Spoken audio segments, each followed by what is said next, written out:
Los avisos son los siguientes. Primero, este es muy importante. Si recuerdan, íbamos a comenzar las obras de reparación de la bóveda del presbiterio aquí, pero por razones de fuerza mayor, ajenas a nuestra voluntad, tenemos que posponer el comienzo de las obras. Se va a hacer, pero lo tenemos que aplazar necesariamente. Eso supone que esos horarios de misas que durante el mes de diciembre en los boletines se ha ido publicando, el horario que se iba a tener durante las obras de reparación, pues ya no son válidos y vamos a continuar con los horarios normales.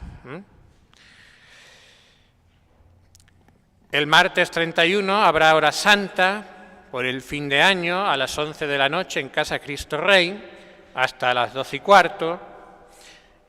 Los que asistan podrán obtener indulgencia plenaria siempre y cuando reúnan las condiciones habituales para ganar la indulgencia plenaria.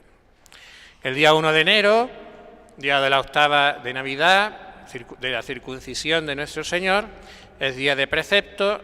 Por lo tanto, es día que tenemos obligación de oír misa y en el boletín encontrarán los horarios de misa disponibles para ese día. El día 2 de enero, jueves, en la misa de 7 de la tarde de Casa Cristo Rey, se celebrará misa cantada de Requiem en el aniversario luctuoso de su santidad Benedicto XVI. Invitamos a formar parte del capítulo para peregrinación de Chartres en junio. Quedan pocos días para registrarse. También está a la venta el calendario, cuyo costo es de 150 pesos. Se puede adquirir en la tienda de la parroquia o en Casa Cristo Rey. También a los chats de aviso se ha enviado el formulario que hay que rellenar para recibir la bendición de Epifanía. Se recibirán registros hasta el día 2. Invitamos también a considerar el compromiso con la parroquia para 2025. Se puede entregar aún esa tarjeta que se ha ido repartiendo en la puerta de la iglesia. Agradecemos su generosidad. Y por último, también seguimos pidiendo el apoyo para poder llevar despensas, ropas y juguetes nuevos o de segunda mano, pero en buen estado, para repartir a los más necesitados. Todo eso se le entregará el día 7 de enero. De la carta del apóstol San Pablo a los Gálatas. Hermanos, mientras el heredero es niño, en nada difiere del siervo, aunque sea señor de todo, pues está bajo la potestad de tutores y curadores hasta el tiempo determinado por su padre. Así también nosotros, cuando éramos niños, estábamos sometidos a los elementos del mundo.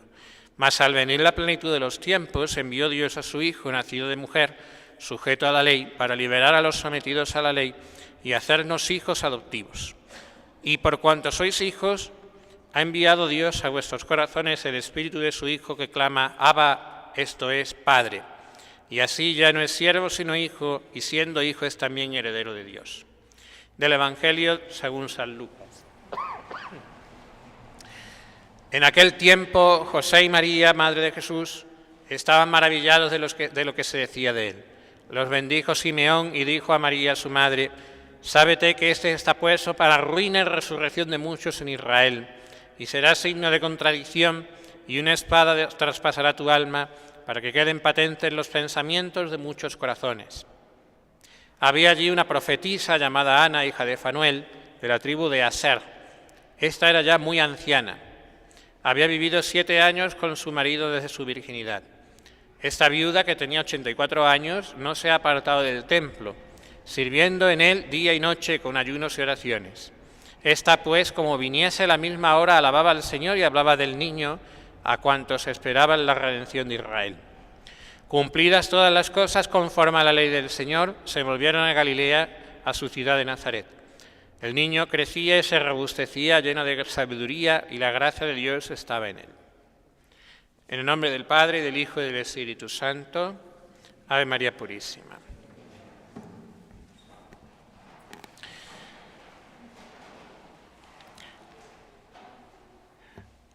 Uno de los aspectos del misterio navideño que más poderosamente llama la atención al alma que se dedica a contemplar este misterio es la pobreza de la Sagrada Familia, como el Señor quiso venir a este mundo en unas circunstancias tan pobres, tan humildes. En el Evangelio de hoy, que hace referencia a la presentación en el templo, aunque en el texto evangélico como tal que hoy se lee no aparece, esa pobreza se manifiesta porque la Sagrada Familia hace en el templo la ofrenda de los pobres, los 2 pichones, en lugar de la ofrenda de los ricos. Nos podemos preguntar entonces por qué tanto nuestro Señor como la Sagrada Familia en su conjunto, queriéndolo Dios, quisieron ellos voluntariamente aceptar esa pobreza. ¿Por qué la pobreza mejor que la riqueza? Porque el Señor obviamente podría haber elegido nacer en un palacio si hubiera querido, tener una familia, nacer en una familia rica y poderosa. Hay varias razones y las vamos a ir enumerando. La primera, por la naturaleza misma del misterio de la encarnación de nuestro Señor. El mismo hecho de que el Verbo, la segunda persona de la Santísima Trinidad, tome carne y lo haga para luego ir a la cruz, para morir por nosotros en la cruz como sacrificio agradable al Padre, ya es un gran anonadamiento, una gran humillación voluntaria, un abajamiento muy grande. Por lo tanto, a ese abajamiento que ya supone que Dios mismo tome nuestra naturaleza y nuestras debilidades, no el pecado, pero sí las limitaciones propias del ser humano, al ser verdaderamente hombre, ya eso llama como algo, como por extensión, por su propia naturaleza, que la encarnación vaya acompañada de esas circunstancias de pobreza. Añade aún más anonadamiento, más abajamiento. Segundo, el Señor cuando sale a predicar dice no tiene el Hijo del Hombre donde reclinar la cabeza. Es decir, elige también esa pobreza para no tener que distraerse de otra cosa en la administración de bienes, sino solo dedicarse a predicar el reino de Dios.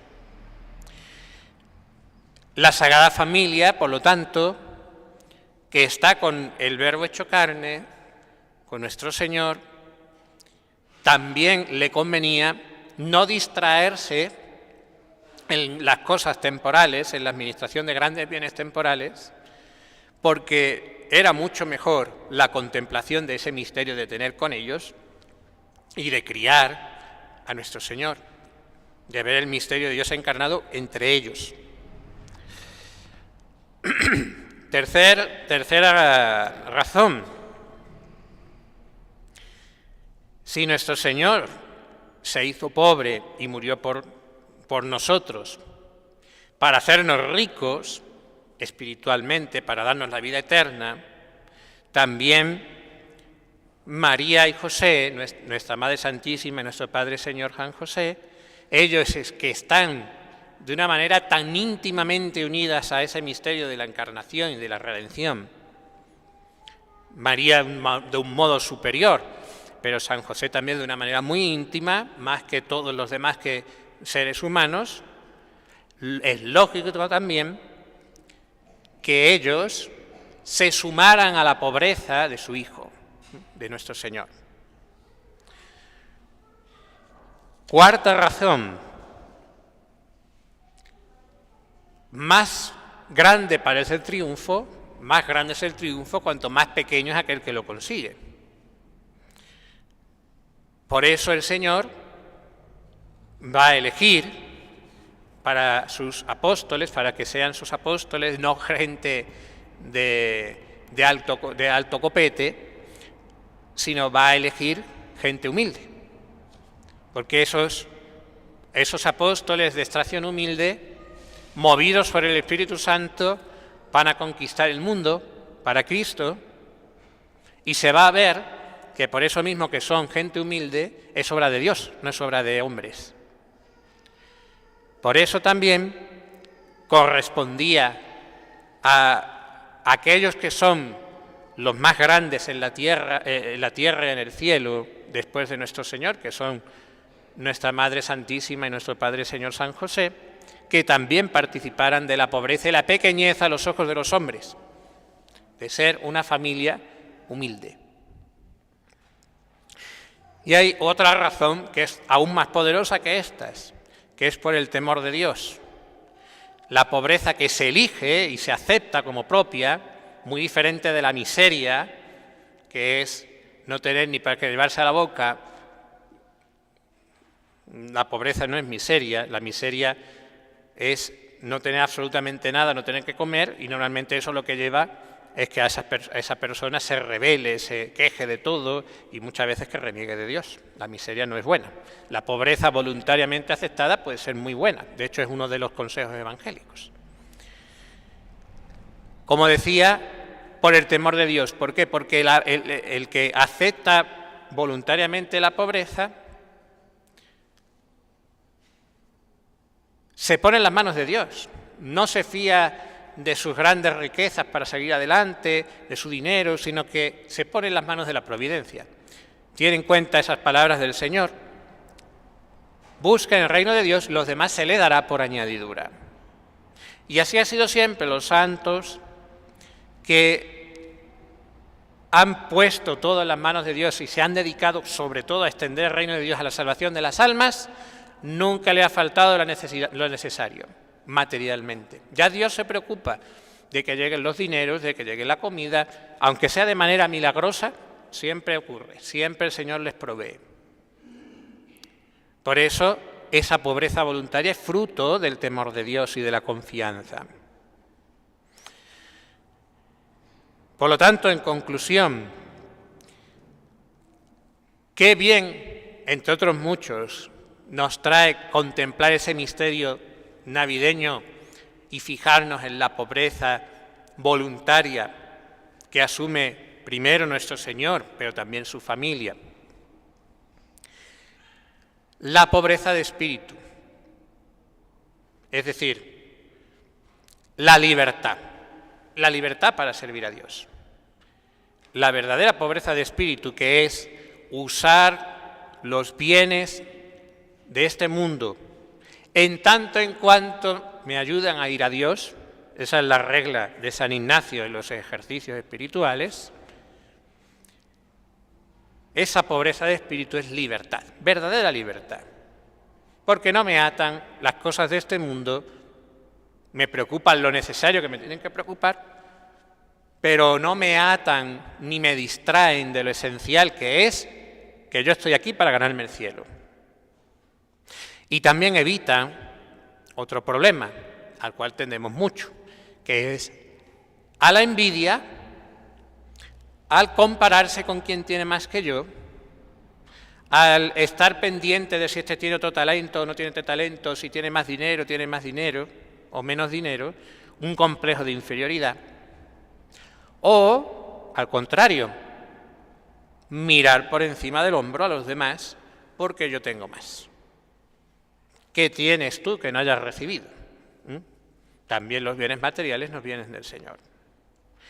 Por lo tanto, pidámosle hoy a nuestra Madre Santísima, a nuestro Padre Señor San José, ellos que son expertos en esta pobreza evangélica, nadie como ellos, junto con nuestro Señor, la ha vivido mejor, que nos enseñen a ser desprendidos, a tener la verdadera libertad en el uso de los bienes materiales propio de los hijos de Dios. En el nombre del Padre, del Hijo y del Espíritu Santo. Amén.